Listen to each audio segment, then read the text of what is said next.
일단 모시고 오시면 수술을 했을 때 또 안 했을 때 라인을 비교해서 보여드리면 부모님들도 다들 납득을 하십니다. 원장님 직접 설득해 주신다는 거네요. 라인을 보여드리면 바로 설득이 됩니다.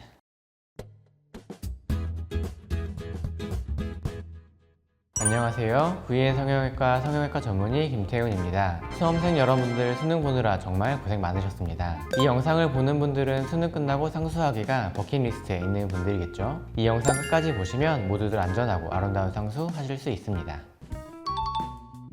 한국인이 제일 많이 하는 수술, 또 수험생이 제일 많이 하는 수술은 역시 쌍꺼풀 수술입니다. 쌍수는 가장 만족도가 높은 수술 중 하나인데요. 한 설문조사에 따르면 10명 중 9명이 성형수술 후에 예뻐지면서 성격도 변했다고 답했습니다. 자존감이 올라가는 대표적인 수술이라고 할 수 있습니다.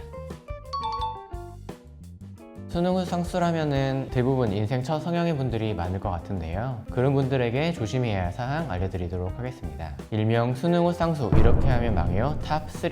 첫 번째는 너무 욕심을 내지 말라는 것입니다. 높은 쌍꺼풀 라인을 가진다고 눈이 예뻐지는 것은 아니기 때문인데요. 피부 상태에 비해서 너무 높은 라인은 소세지 눈을 만들고 결과적으로 오히려 더 졸려 보이는 인상이 될 수 있습니다. 실제 수술 결과를 보면 쌍꺼풀 라인은 디자인할 때보다 조금 낮아지지만 통통한 볼록한 느낌은 시간이 지나도 많이 좋아지지 않기 때문이거든요. 그래서 적당히 본인의 눈과 피부 상태에 맞는 높이를 찾는 것이 가장 중요합니다. 또 트임도 신중히 잘 생각해 보셔야 하는데요. 다른 수술도 그렇지만 특히 트임은 과하게 트였을 경우에 되돌리기가 어렵기 때문입니다. 조금 부족하게 트였을 경우에 다시 조금 더 트는 것은 간단하고 또 안전하지만 과하게 트인 것을 되돌리는 것은 생각보다 더 어렵고 원하는 결과가 나오지 않을 수도 있기 때문입니다. 그래서 트임은 항상 보수적으로 신중히 시행해야 합니다. 두 번째는 저렴한 곳, 저렴한 이벤트에 혹하지 말 것입니다. 성형은 전문성과 경험이 굉장히 중요한 수술인데요. 싼 게 비지떡이다 이런 말이 있듯이 너무 저렴한 가격만 보고 가서 수술을 받았다가 후회하는 경우가 생각보다 굉장히 많이 있습니다. 가격보다는 전문의의 실력과 경험이 곧 좋은 결과와 직결되기 때문에 가격보다는 병원과 그리고 의사의 신뢰도를 충분히 검토해 보시는 것이 좋겠습니다. 세 번째는 주변 사람들 조언에만 너무 의존하지 말라는 것인데요. 사람마다 각자의 눈 형태와 피부 상태, 얼굴의 비율이 다 제각각입니다. 친구의 결과가 내게도 꼭 맞을 수는 없거든요. 그래서 전문성이 요구되는 분야인 만큼 지인들의 충고나 조언보다는 전문의와의 상담에 좀 더 많은 비중을 두시는 것을 추천드립니다.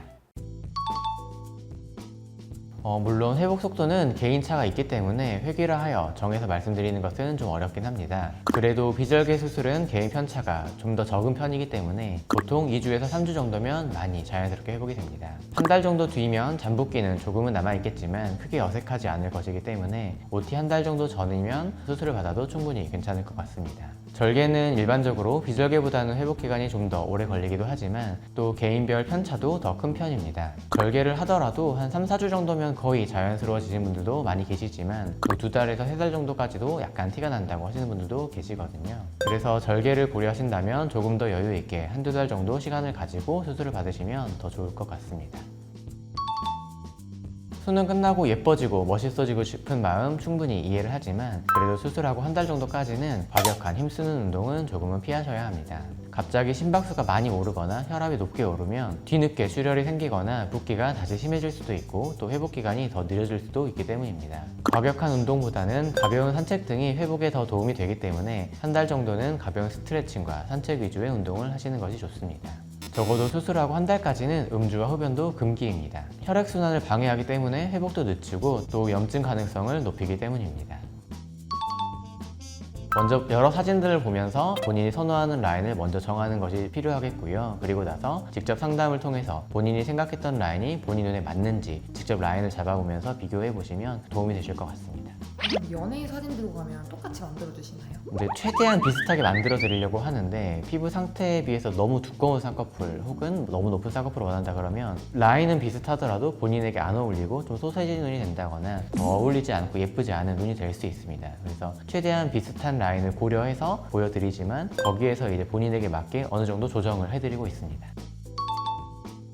상담 자체는 혼자서 오셔도 미성년자라고 하더라도 상담은 가능한데 결국에 수술을 받으시려면 이제 부모님 동의가 필요합니다. 따라서 상담은 혼자 하시더라도 나중에 수술 시에는 꼭 부모님을 모시고 와야 하고요. 그래서 상담 자체는 혼자 하실 수도 있지만 결국에는 부모님 설득이 필요하기 때문에 상담 때부터 같이 오시는 것도 시간을 줄이는 방법일 수 있을 것 같습니다.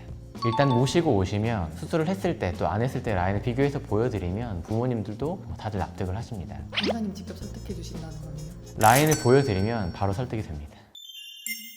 네, 오늘은 수능 후 상수를 할 때 조심해야 되는 것들을 알아보았는데요. 성형은 무엇보다 집도의 실력이 가장 중요한 분야입니다. 오늘 제가 말씀드린 내용 잘 유념해 두시고 좋은 병원 찾는 발품 게을리하지 않길 바라겠습니다. 이상 성형외과 전문의 김태훈이었습니다. 감사합니다.